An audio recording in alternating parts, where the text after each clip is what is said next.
शांति।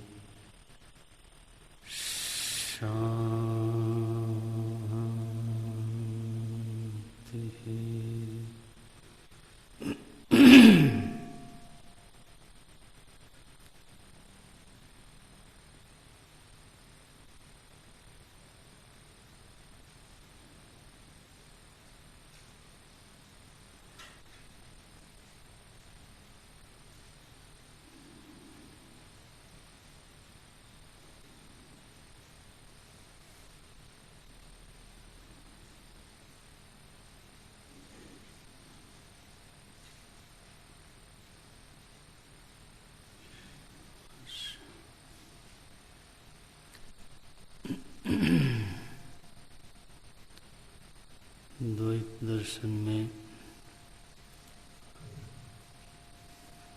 न्याय दर्शन का बहुत ही स्पष्ट प्रभाव दिखाई देता है। जहाँ तक तत्व मीमांसा की बात है और सृष्टि मीमांसा की बात है, न्याय दर्शन में ईश्वर को सृष्टि का निमित्त कारण माना गया और द्रव्यों को उपादान कारण माना गया। यहाँ पर माधवाचार्य जी ने ईश्वर को भी एक द्रव्य के रूप में स्वीकार किया। जीव तो द्रव्य है ही है, ईश्वर भी द्रव्य है। ऐसे कुल 20 द्रव्य हैं और प्रमाण की दृष्टि से पहले ये रख लें कि 3 प्रमाणों को इन्होंने भी स्वीकार किया है, प्रत्यक्ष, अनुमान और शब्द प्रमाण। और तत्व मीमांसा में तो मुख्य रूप से सबसे पहले द्रव्य को स्वीकार करते हैं, फिर गुणों को स्वीकार करते हैं। तो यह जो परमात्मा है वो एक द्रव्य है और इसी द्रव्य के अधीन, माने परमात्मा के ही अधीन सारे द्रव्य हैं। ऐसा कोई भी नहीं है जो स्वतंत्र हो, चाहे वो जीव हो, चाहे वो प्रकृति हो, आकाश हो, पृथ्वी हो, तन्मात्रा हो, महतत्व हो, सभी के ऊपर परमात्मा का, प्रभु का पूर्ण प्रभाव है। तो परमात्मा एक द्रव्य है। श्री लक्ष्मी जी भी एक द्रव्य हैं और स्वरूप में लिखा है कि वो भी चिद रूप हैं। देश काल में अपरिछिन्न हैं लेकिन गुणों में परिच्छिन्न हैं। जो परमात्मा है वो देश, काल और गुण तीनों की दृष्टि से अपरिच्छिन्न है। परमात्मा नित्य सगुण साकार है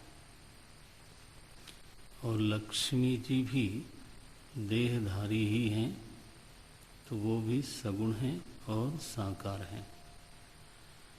अपरिच्छिन्नता का मतलब ये है कि वो प्रत्येक स्थान पर और प्रत्येक काल में प्रकट हो सकते हैं, विद्यमान हैं, उपलब्ध हो सकते हैं।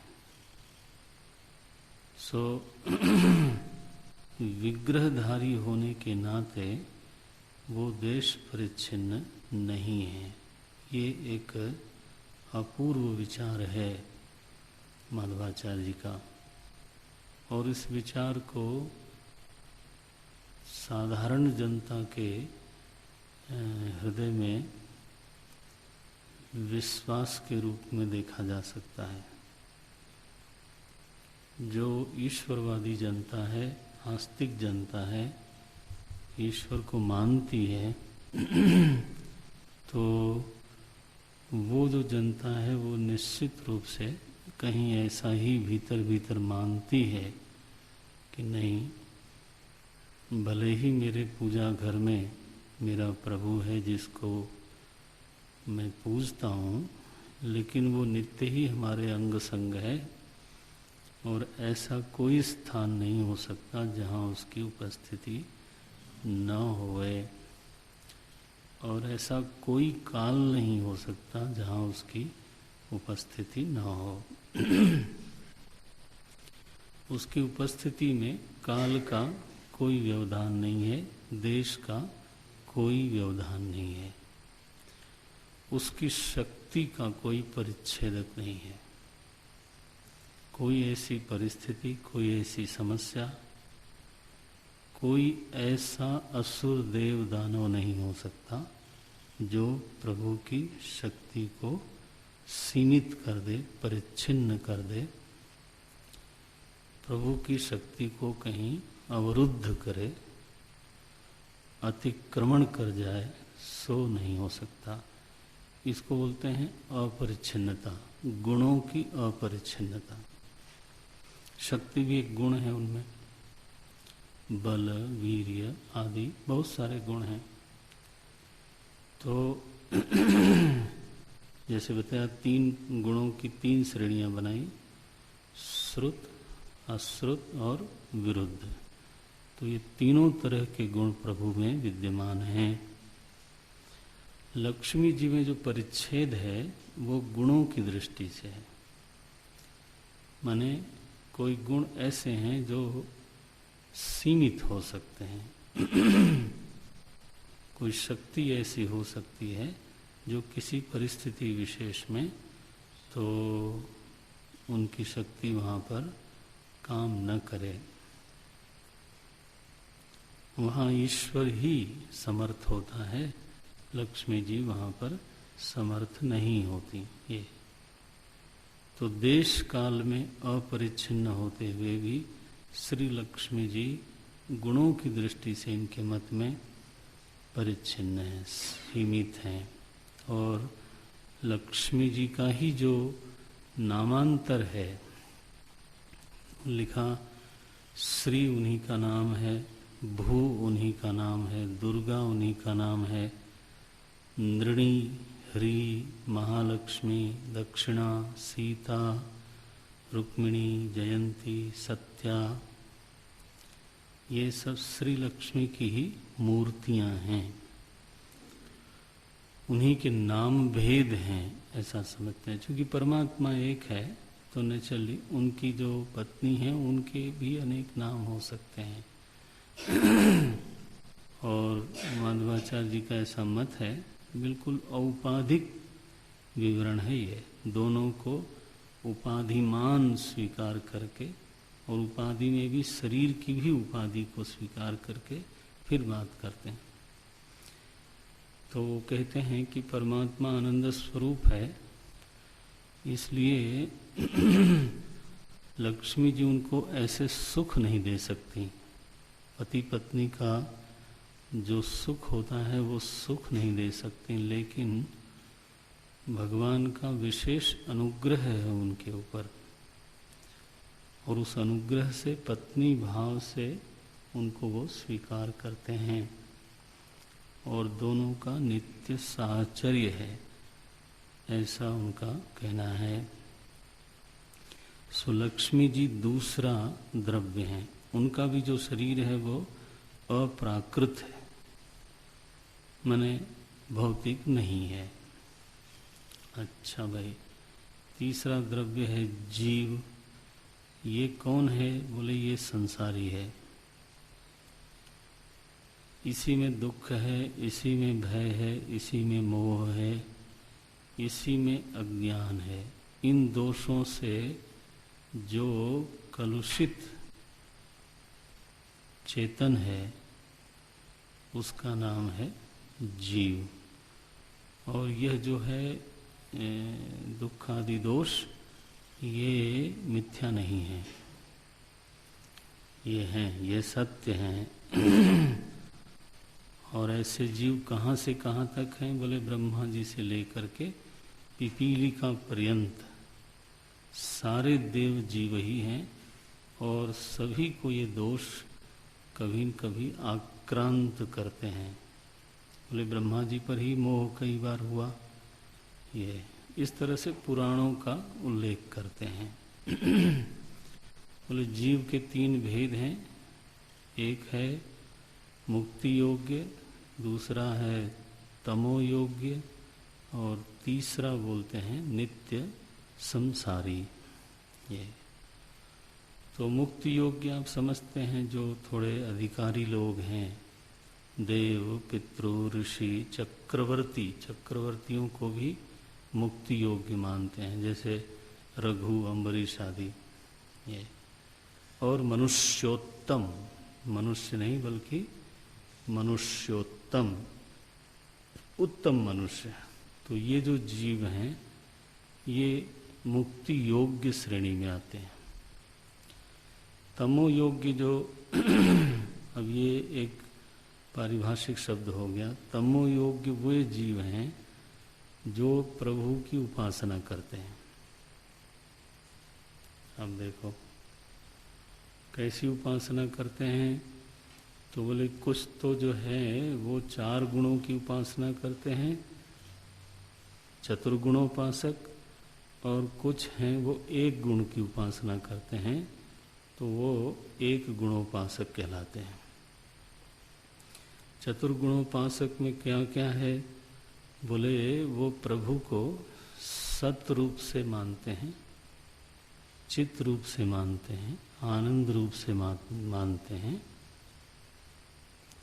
और अपनी आत्मा के रूप में मानते हैं। ये उनकी उपासना ऐसी है कि वो प्रभु को बाहर मानने की बजाय, माने बाहर तो सो है ही है, लेकिन वो उनकी अपनी आत्मा है, अंतर्यामी है, भीतर बैठा है, उनकी हर चेष्टा को देख रहा है और सच्चित आनंद स्वरूप है, ऐसा मान करके तो उसकी उपासना करते हैं। इनको बोलते हैं वो लोग चतुर्गुणोपासक, चतुर्गुणोपासक। दूसरे हैं 1 गुणोपासक, तो वो कहते हैं कि ये लोग केवल प्रभु को आत्मा के रूप में समझ करके उपासना करते हैं,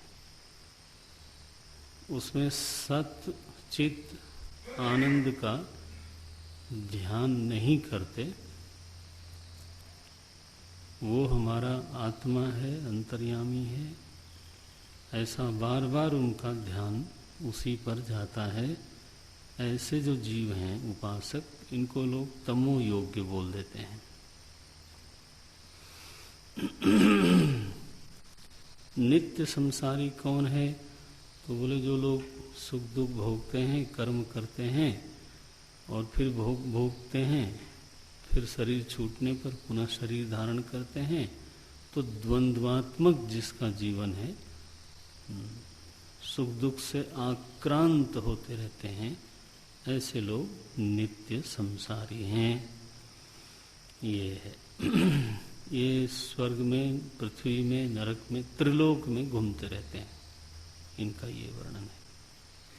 अच्छा, जीव के स्वरूप के बारे में ऐसा ये बोलते हैं कि जीव मुक्ति होने पर भी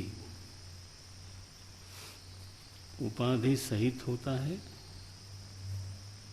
ये द्वैतवाद में ये बहुत जरूरी है, क्योंकि जैसे ही निरुपाधिक कहा तो भेद कहाँ से आएगा, वो तो मुश्किल है।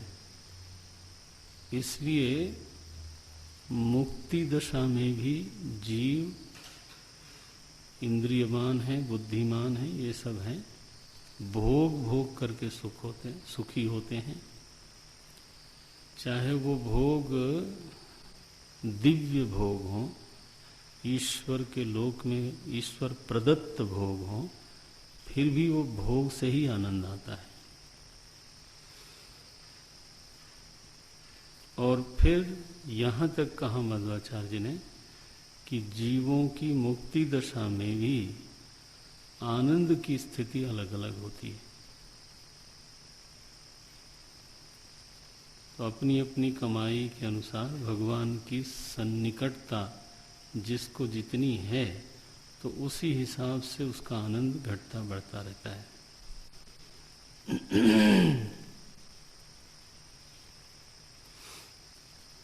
ऐसा बोलते हैं। तो मुक्ति दशा में भी जीवों का परस्पर भेद है, उनके आनंद का भेद है, ये सब वर्णन। समानता क्या है बोले दुखा भाव है। मुक्ति दशा में सभी जीवों में दुख का अभाव है। अब हालांकि ये बात सोचने पर सिद्ध नहीं होती, क्योंकि आनंद का भेद होते ही जी वहाँ दुख तो जरूर आवेगा कि उनको बड़ी वाली आइसक्रीम दे दी, तब तो बहुत मुश्किल है। तो वो भले ही आप बोलते रहो कि दुखा भाव है, लेकिन अब सोचने पर तो नहीं लगता कि दुखा भाव होगा। तो सबसे पॉश कॉलोनी में इंद्र भगवान को अलॉटमेंट हो गया, तो आपकी कमाई हल्की है तो फिर दूसरे सेक्टर में जाओ तो कुछ न कुछ तो फर्क पड़ता ही है। मन अगर है वहाँ तो वो खुराफात करने के लिए काफ़ी है। बट उनका ऐसा कहना है कि जहाँ तक दुखा भाव की स्थिति है वो समान है, ऐसा ये जीव है। प्रत्येक जीव का जीव से भेद है, जीव का जड़ से भेद है,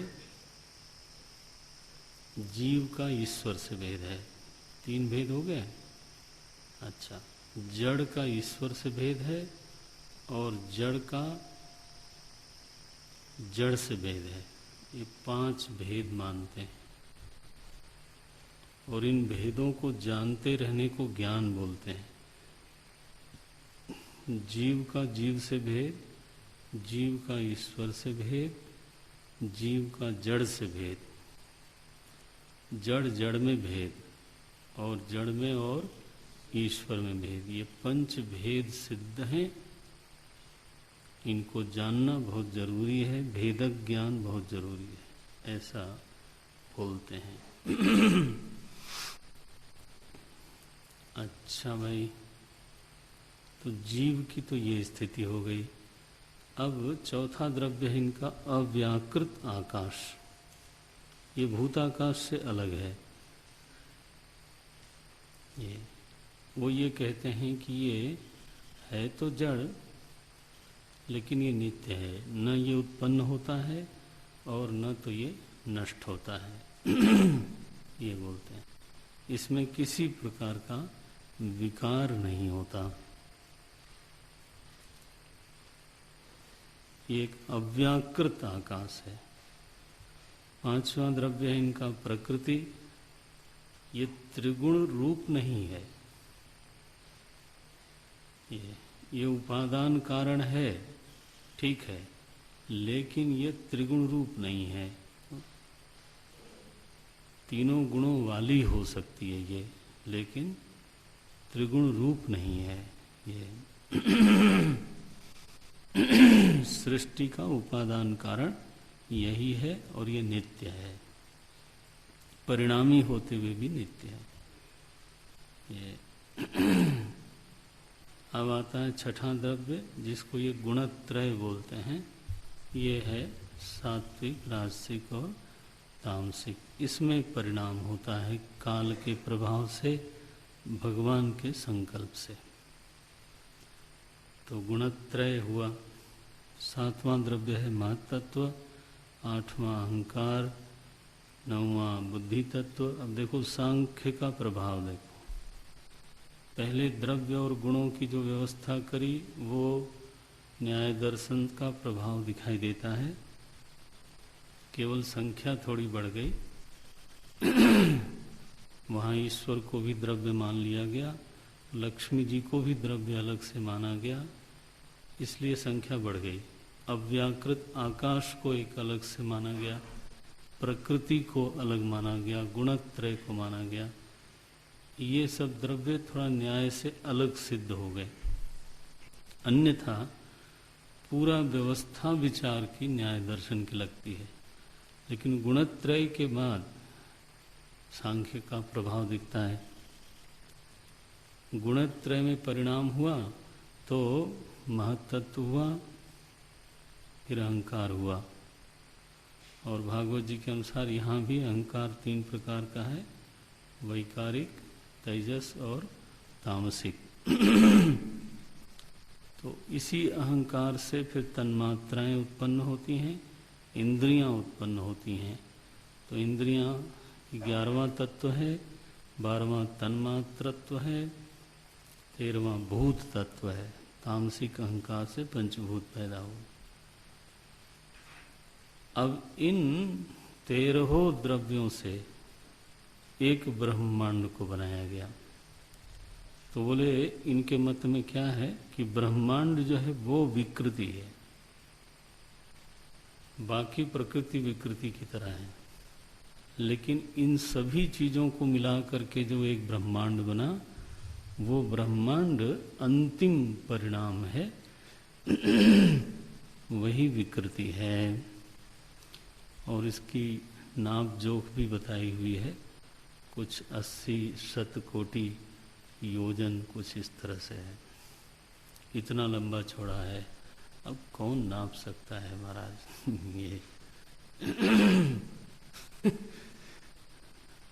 ये अनंत आकाश में जहाँ सूर्य की किरणें 1 सेकंड में कितनी चल देती हैं? 3 लाख किलोमीटर हैं पर सेकेंड। हाँ, और ऐसे किरणों की गति की 1 वर्ष बनाया जाता है। 1 सेकेंड का फिर 60 में करो तो मिनट बने, फिर मिनट का घंटा बने, घंटे का फिर दिन बने, महीने फिर वर्ष। उस यूनिट को कहा जाता है प्रकाश वर्ष, लाइट ईयर। ये प्रकाश वर्ष आजकल साइंस की भाषा में। और ऐसे कई लाइट ईयर जो होते हैं दूर कोई कोई ग्रहों की बात कही जाती है, तो उसका क्या कोई नाप आप करेगा। अनंत शब्द जो है वही सही है। एनीवे, ब्रह्मांड का नाप दिया गया। अच्छा, फिर एक 15वां इनका द्रव्य है अविद्या तत्व। बोले ये तो अनादि है वैसे, लेकिन ब्रह्मा जी से प्रकट होता है प्रलय के बाद, तो इसकी उत्पत्ति भी मान लेते हैं। और ये 5 तरह की अविद्याएं होती हैं। मोह, महामोह, तामिश्र, अंधतामिश्र और तम, इस तरह से बोलते हैं। जीवाच्छादिका, परमाच्छादिका, शैबला, माया, इस तरह के भेद बताते हैं। बोले एक द्रव्य है 16वां वर्ण तत्व। वर्ण तत्व क्या है? बोले 51 अक्षर हैं, यही वर्ण है, ये भी पैदा हुए। 17वां द्रव्य है अंधकार तत्व। अंधकार भी एक द्रव्य है। और 18वां है वासना तत्व। वासना भी एक द्रव्य है। ये कहाँ से, इसकी परिभाषा क्या है? बोले जिस उपादान से स्वप्न बनता है उसको वासना बोलते हैं, और स्वप्न जो है वो सत्य होता है। ये तो सभी वैष्णवाचार्यों ने ऐसा माना कि स्वप्न जो है वो सत्य होता है। दार्शनिक जगत में इन लोगों पर काफ़ी कठोर टिप्पणियाँ हैं। समाज में प्रचार बहुत हुआ, लेकिन दार्शनिक लोगों के यहाँ तो अब वो दूसरी दृष्टि से पढ़ते हैं लोग। तो स्वप्न भी सत्य है। अगर सत्य नहीं होता तो शुभ कैसे होता, अशुभ कैसे होता, ये तर्क दिया गया है। और उसमें अगर प्रभु का दर्शन आदि हो गया तो फिर तो हाँ, फिर उसको मिथ्या कहना तो बहुत कठिन बात है। और ईश्वर कृत है ये स्वप्न है, क्या समझते हो? वासना से बने तो बने, लेकिन बनाया है ईश्वर ने, ये बोलते हैं। अच्छा भाई, काल तत्व है 19वां द्रव्य इनका। ये आयु का व्यवस्थापक है, यही बोलते हैं। और 20वां जो द्रव्य है उसका नाम है प्रतिबिंब। हाँ, प्रतिबिंब। बोले ये प्रतिबिंब भी एक द्रव्य है। क्या द्रव्य है भाई? तो बोले कि बिंब सदृश होना इसका धर्म है। बिंब का सादृश्य उसमें होता है। और ये प्रतिबिंब दो तरह के होते हैं। एक तो नित्य प्रतिबिंब है, लो जी, एक नित्य प्रतिबिंब है और एक अनित्य प्रतिबिंब है।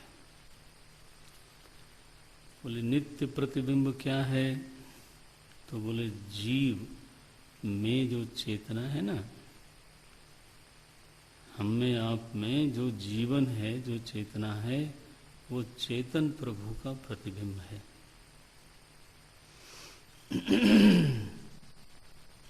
तो अब यहाँ प्रतिबिंबवाद भी धीरे से घुस आया। सारे जीव जो हैं वो ईश्वर के प्रतिबिंब हैं और इसीलिए चेतन सादृश्य उसमें।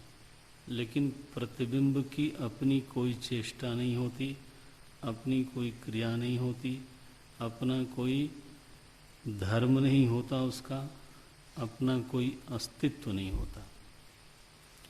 इसी तरह से जीवों की सारी चेष्टा और उसके सारे धर्म हैं, उसकी सारे गुण, उसकी सत्ता, वो सब की सब बिंबभूत ईश्वर के अधीन है। अधीन शब्द प्रयोग करते हैं। आप तो ऐसे भी बोल सकते हैं ना कि उसकी है ही नहीं, तो बोले नहीं नहीं, ये प्रतिबिंब है। प्रतिबिंब एक द्रव्य है और वो भी कोई मामूली द्रव्य नहीं है, नित्य द्रव्य है। इसका मतलब क्या हुआ कि जीवत्व नित्य हो गया। ये क्यों नित्य है भाई? अरे बोले बिंब तो नित्य है, परमात्मा तो नित्य है। अब ये नहीं कहते हुए कहा गया कि जिसमें प्रतिबिंब पड़ता है वो भी फिर नित्य है। किस में पड़ता है? तो अभी बोला नहीं गया, हमें अपनी ओर से बोलना पड़ेगा कि अंतःकरणादि उपाधि में वो प्रतिबिंब पड़ता होगा। तो अंतःकरण की उपाधि भी नित्य है। मैं वेदांत का मिला रहा हूँ, उन्होंने नहीं कुछ कहा है। उन्होंने केवल इतना कहा कि जितना, चूंकि बिंब नित्य है इसलिए उसका पड़ने वाला प्रतिबिंब भी नित्य होगा, बस। तो सारे जीव उसके प्रतिबिंब भूत हैं और वो ईश्वर के पूरी तरह से अधीन हैं। अगर किसी प्रतिबिंब को सजना हो, अब ये मीठी बात है,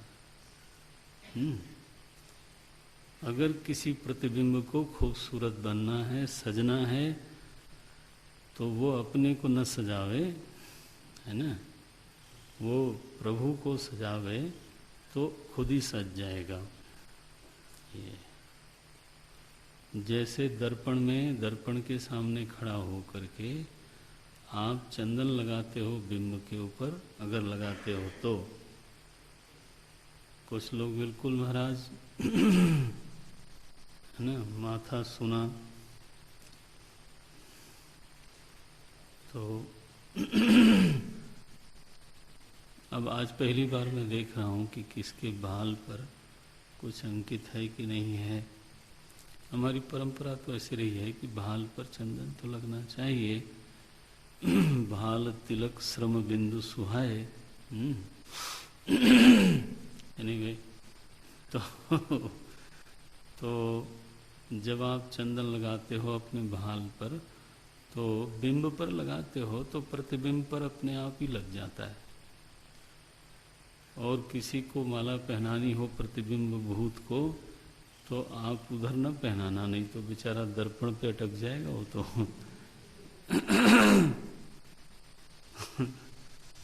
तो बिंब की सज्जा से प्रतिबिंब की सज्जा होती है। इसी तरह से हर जीव बहुत सुंदर, खूबसूरत, ऐश्वर्यवान, गुणवान हो सकता है अगर वो प्रभु की उपासना करे तो। ये जीव जो है प्रतिबिंब भूत है। खैर ये तो वेदांत भी कहता है, वहीं से लिया गया है। और क्या, प्रतिबिंबवाद तो हमारा है। बस बात इतनी है केवल कि हम उसको औपाधिक मानते हैं, और उपाधि के बाद होते ही हैं उपाधि और उपहित दोनों गए। उसमें क्या क्या शेष रहा? बोले केवल बिंब शेष रहा। तो यहाँ तो नहीं, यहाँ तो नित्य प्रतिबिंब हो आप। यहाँ तक कि मुक्ति दशा में भी प्रतिबिंब सुरक्षित है। नारायण। इस तरह से 20 द्रव्यों का वर्णन है। अनित्य प्रतिबिंब क्या हुआ? बोले जैसे आप अपना मुख देखते हो दर्पण में, तो आप हट गए तो प्रतिबिंब भी हट गया, अथवा दर्पण टूट गया। तो इस तरह से ये अनित्य प्रतिबिंब है। लेकिन जो जीव है वो नित्य प्रतिबिंब है। अच्छा, बहुत अच्छी बात है। अब इन 20 द्रव्यों में गुण होते हैं, और बहुत लंबी गुणों की लिस्ट है। न्याय का पूरा लेने के बाद जहाँ जहाँ से जो जो मिलता है सब लिखा गया है। मैं पढ़ देता हूँ केवल। बोलते हैं गुण जो हैं वो हैं जो दोष नहीं है। अच्छा,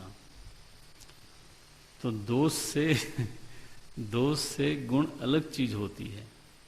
वो क्या क्या है?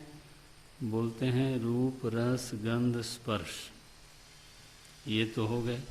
संख्या, परिमाण, संयोग, विभाग, परत्व, अपरत्व, द्रवत्व, गुरुत्व, लघुत्व, ये सब न्याय के जो गुण हैं, और वैशेषिक के वो गिने हैं। 21 उनके थे, याद है? तो ये द्रवत्व, गुरुत्व, लघुत्व, मृदुत्व, अभी नए नए, मृदुत्व, काठिन्य, स्नेह, शब्द, बुद्धि, सुख, दुख, इच्छा, द्वेष, प्रयत्न, धर्म, अधर्म, संस्कार। अब अधर्म को भी गुण गिना गया। संस्कार, आलोक, शम, दम, कृपा, तितिक्षा, बल, भय, लज्जा, गांभीर्य, सौंदर्य, धैर्य, स्थैर्य, शौर्य, औदार्य, सौभाग्य, ये गुण हैं। इतने गुण हैं। इन्हीं गुणों के बूते पर सारी सृष्टि चलती है। बोले अच्छा, ये तो हो गए गुण। सो द्रव्य हो गए, गुण हो गए, और एक तीसरा पदार्थ है, उसका नाम है कर्म। आपको वैशेषिक दर्शन की याद आती होगी, है जी। उन्होंने 5 पदार्थ 7 पदार्थ माने, और मीमांसकों ने 5 पदार्थ माने। तो यहाँ देखो आप, वो सब प्रभाव दिखाई देता है। द्रव्य, गुण, और अब कहते हैं कर्म नाम की एक चीज है। जो ये जीव संसारी है, ये कर्म करता है, और 6 प्रकार के कर्म स्वीकार करते हैं। विहित, पहला 2 विभाग है, विहित और निषिद्ध। और विहित का विवरण करें तो विहित जो है वो 5 प्रकार का हो जाता है। निमित्त, नित्य, नैमित्तिक, प्रायश्चित, उपासना और काम्य कर्म। ये 5 प्रकार के कर्म विहित कहलाते हैं अकेले। और एक है निषिद्ध कर्म।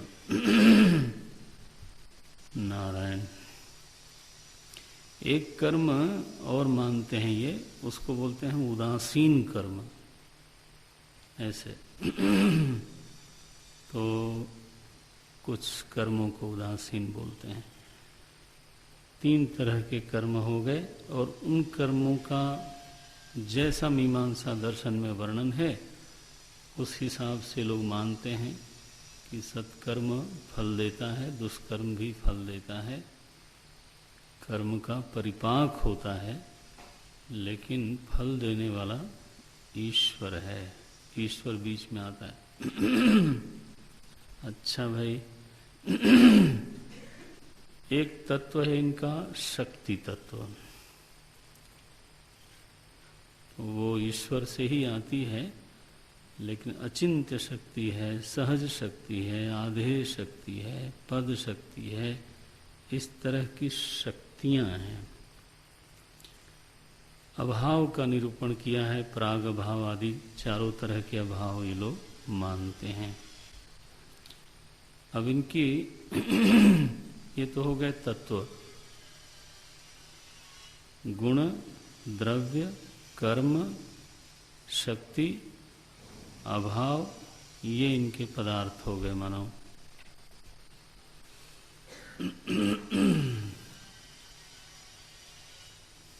सामान्य विशिष्ट को भी मानते हैं, सामान्य विशिष्ट को भी पदार्थ मानते हैं, बल्कि एक सादृश्य को भी मानते हैं। तो वो ऐसा लगता है कि वैशेषिक दर्शन की अनुकृति हो पदार्थों का, जहाँ तक वर्णन है। कारण विचार क्या है, तो कहते हैं दो तरह के कारण हैं। एक को बोलते हैं उपादान कारण, दूसरे को बोलते हैं अपादान कारण। अपादान कारण का मतलब हुआ निमित्त कारण, वह कारण जो अपने कार्य में अनुगत नहीं होता, उसको अपादान कारण कह देते हैं। ईश्वर ही महाप्रलय के बाद अपने संकल्प से प्रकृति में अपनी शक्ति का संचार करता है, और फिर प्रकृति में उपस्थित तीनों गुणों को क्षुब्ध करता है। माने ईश्वर निमित्त कारण बना, वैसे ही जैसे न्याय दर्शन में था। केवल वहाँ पर परिणामवाद नहीं है न्याय दर्शन में, वैशेषिक और मीमांसा में। यहाँ परिणामवाद है। ईश्वर प्रकृति में शक्ति का संचार करता है, फिर गुणत्रय में क्षोभ होता है, और वहाँ से फिर महत्तत्वादि का निर्माण होते हुए स्थूल प्रपंच तक की सृष्टि होती है। और इस सृष्टि की संरक्षा सुरक्षा के लिए बीच में भगवान का अवतार होता रहता है। तो बहुत महत्व दिया गया अवतारवाद पर। दशावतार इनके मत में रोज ही पाठ करना चाहिए। इस 10 अवतारों में 9 तो हैं अवतार, और श्री कृष्ण है अवतारी, ये बाकी हैं अवतार, और श्री कृष्ण प्रभु अवतारी हैं। भागवत में इस तरह का कहा गया, कृष्णस्तु भगवान स्वयं, ये कृष्ण स्वयं भगवान हैं, बाकी लोग भगवान के अवतार हैं। इस तरह का एक वाक्य है, तो इसलिए ये बात कही गई। महाप्रलय को स्वीकार करते हैं, अवान्तर प्रलय को भी स्वीकार करते हैं, माने खंड प्रलय भी और महाप्रलय दोनों को ही स्वीकार करते हैं। तो सृष्टि मीमांसा इनकी ये है। अच्छा भाई, आचार मीमांसा क्या है? तो बोले आचार मीमांसा ये है कि व्यक्ति को पहले तो 5 भेदों का ज्ञान होना चाहिए, भेदक ज्ञान होना चाहिए। फिर सत्संग होना चाहिए। व्यक्ति का जीवन सत्संगी रहना चाहिए। आचार मीमांसा में इस पर बहुत जोर देते हैं। वहीं से अविद्या का पता लगता है, वहीं से स्वधर्म का पता लगता है, वहीं से ये पता लगता है कि सत्कर्म होता क्या है, तो सत्संग जो है वो बहुत ज़रूरी है। अच्छा भाई, तो उससे प्राप्त जो सत्कर्म है उसका सही सही अनुष्ठान करना जीवन में, ये आचार मीमांसा का दूसरा रूप है।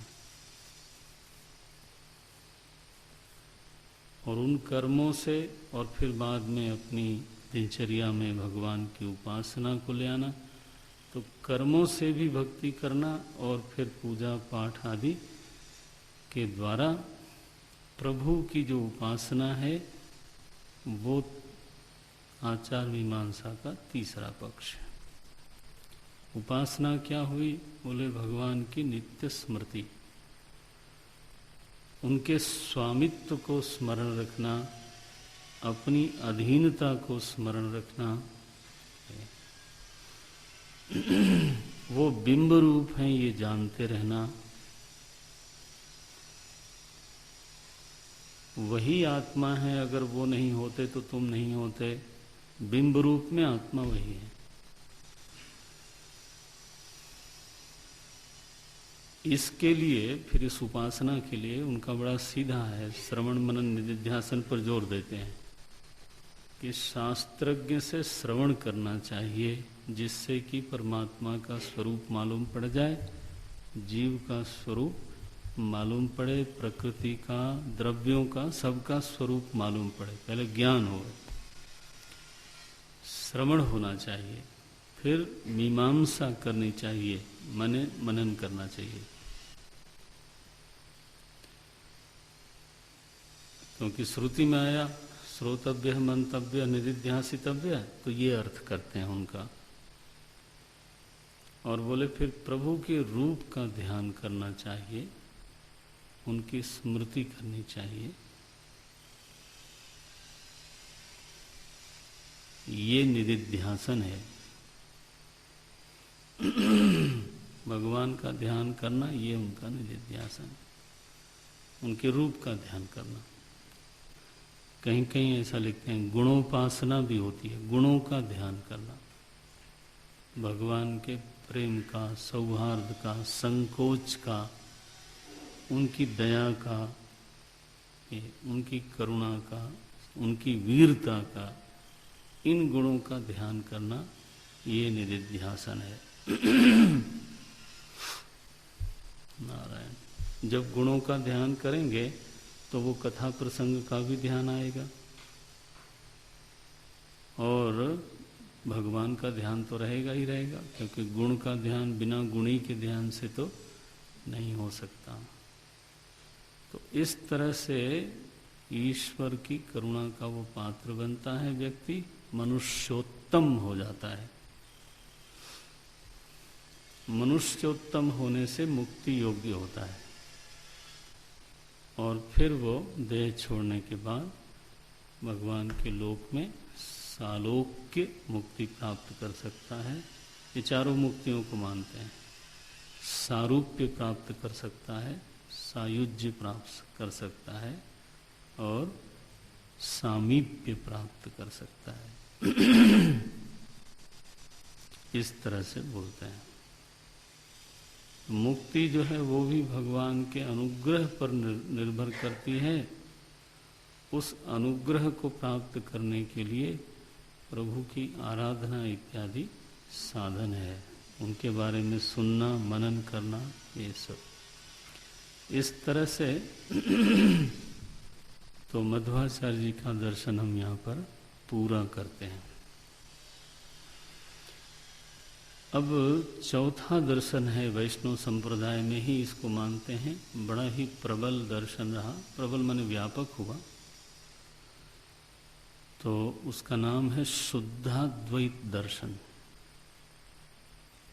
शुद्धाद्वैत। दूसरा इनका नाम है ब्रह्माद्वैत।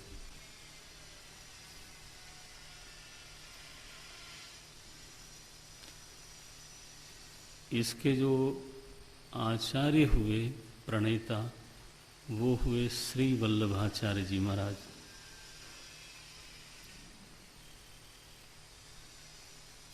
बड़े विद्वान, बड़े भक्त हुए, संत लोग हुए। इसी वजह से इन मतों का विस्तार हुआ। दार्शनिक सुव्यवस्था के नाते नहीं, बल्कि जो आचार्य का व्यक्तित्व था, जो आचार्य की अपनी महिमा है, अपनी साधना है, उसकी वजह से फिर इनका प्रचार बहुत हुआ। तो गुजरात में प्रायः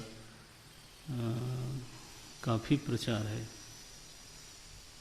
मालूम नहीं कितना होगा लेकिन बहुत है। और राजस्थान में भी बहुत है, खास तौर से वैश्य समाज में राजस्थान में।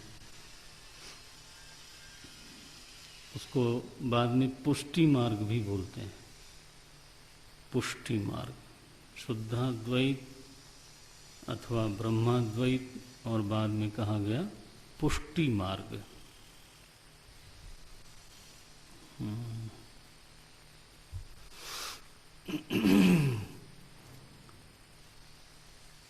वल्लभाचार्य जी का क्या कहना है? प्रमाण तो उन्होंने भी 3 माने, बिल्कुल साफ शब्दों में, प्रत्यक्ष, अनुमान और शब्द प्रमाण।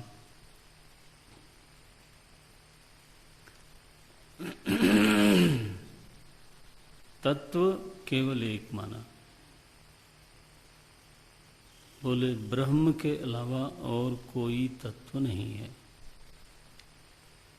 यहाँ तक कि प्रकृति अथवा त्रिगुण भी ब्रह्म से भिन्न होकर के नहीं है। इसलिए माया को कोई अलग से स्वीकार नहीं करते वो कहते हैं ब्रह्म की शक्ति माया है। अगर माया शब्द बोलना भी है तो शक्ति कभी शक्तिमान से पृथक नहीं होती है, ये है। और यह शक्ति त्रिगुणात्मिका है, ऐसे बोलते हैं।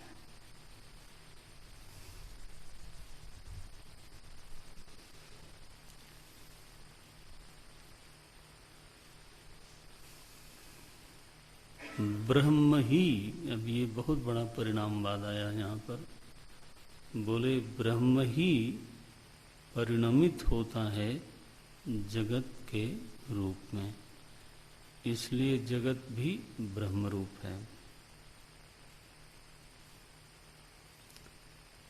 जगत की ऐसी कोई चीज नहीं है जो ब्रह्म रूप न होवे।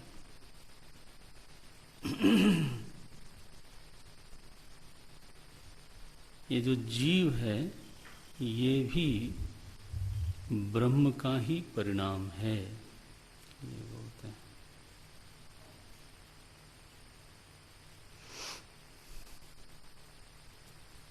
वो कहते हैं कि ये बोध रूप है लेकिन जो माया की व्यामोहात्मिका, ये शब्द बोलते हैं, माया की जो व्यामोहात्मिका शक्ति है उससे ये मुक्त हो जाता है।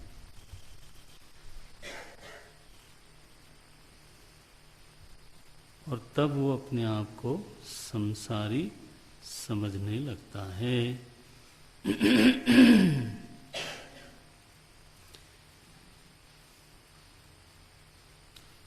ब्रह्म के चिदंश को जीव बोलते हैं, लेकिन वो तभी जीव बोलते हैं जब वो मुग्धावस्था में हो। ये तो अंश तो स्वीकार किया किसी अर्थ में, अंश-अंशी संबंध कहीं न कहीं स्वीकार किया, लेकिन वो भेद मानने को राजी नहीं। वो कहते हैं एक ही तत्व है, उसका नाम है ब्रह्म। उसी के भीतर प्रकृति है, उसी के भीतर माया है, उसकी शक्ति बन करके, उसी के चिदंश से जीव हैं, उससे भिन्न नहीं है।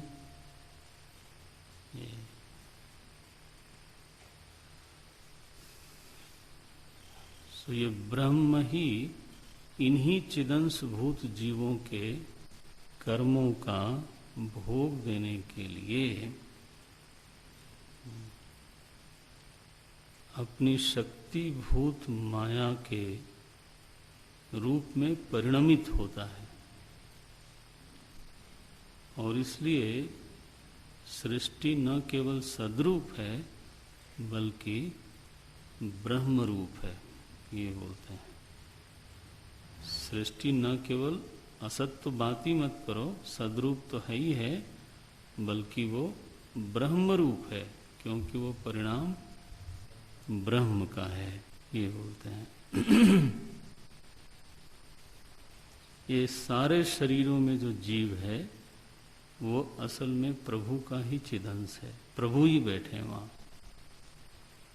उस श्रुति का आधार लेते हैं, अनेन जीवेनात्मना अनुप्रविश्य नाम रूपे व्याकरवाणी।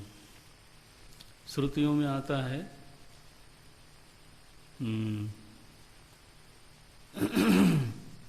तदेव तत्सृष्ट्वा तदेवानुप्राविशत।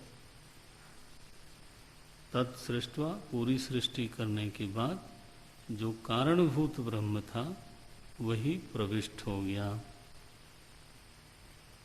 तत्सृष्ट्वा तदेवानुप्राविशत, ये तैतरी में पढ़ते होंगे आप लोग। तैतरी उपनिषद में आता है सीमानं विदार्य तमनुप्रविष्ट।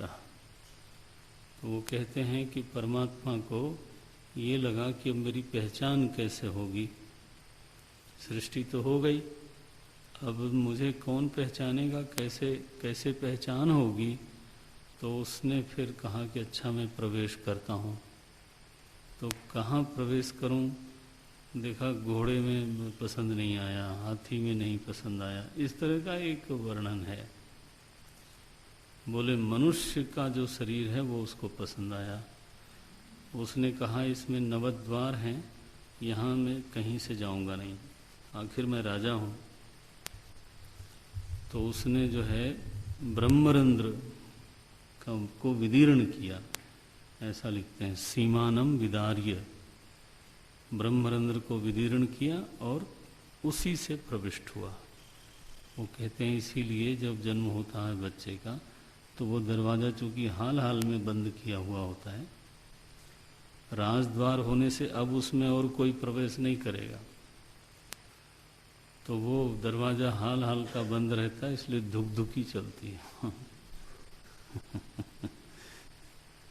बच्चों की अगर आप देखें ब्रह्मरंध्र तो वहाँ बड़ा नरम नरम सा रहता है। बहरहाल तो मत ये है कि जो जीव दिखता है आपको शरीरों में वो और कोई थोड़ो है, वो ब्रह्म परिणाम ही है।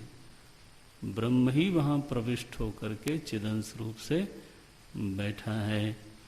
इस ज्ञान का अभाव होने से व्यक्ति संसारी बना बैठा है, मुग्ध है। अच्छी बात है। तो ये एक ब्रह्म परिणामवादी दर्शन है। इस यहाँ पर मायावाद निरासह है ना, ऐसे ग्रंथ लिखे जाते हैं, मायावाद का निराश करना है। हाँ, निराकर्ता वल्लभाचार्य जी को कहा गया। मायावाद निराकर्ता है। हाँ, नहीं, वो दर्शन में भी मायावाद को तो नहीं मानते हैं, क्योंकि जब आप कहोगे कि माया से सृष्टि बनी तो आप कहोगे माइक है सृष्टि, बहुत फर्क हो जाता है ना। जब आप ये बोलते हो कि सत्व रजस तमो गुणात्मिका ब्रह्माश्रया माया अस्ति ततः आकाश संभूतः, तो अगर आप माया से परिणाम दिखाओगे तो सृष्टि त्रिगुणात्मक होगी और माइक होगी और निःसत्व होगी, नारायण। क्योंकि वो तो ब्रह्माश्रया माया अस्ति, स्वयं तो उसका अस्तित्व है नहीं।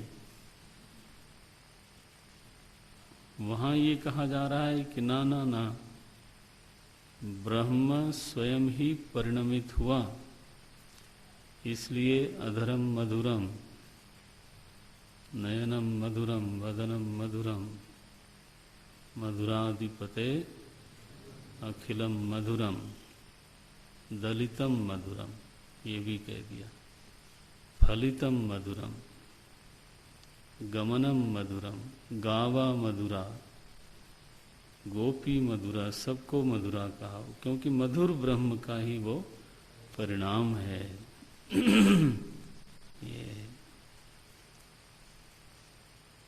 यह ब्रह्म दृष्टि प्राप्त करना, यही ज्ञान है। यहाँ और कोई प्रकृति विकृति की छाया नहीं है, यह बात जाननी चाहिए।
तीनों पर चर्चा करते हैं। थोड़ी थोड़ी चर्चा करके फिर हम मध्वाचार्य जी के संप्रदाय में प्रवेश करेंगे। तो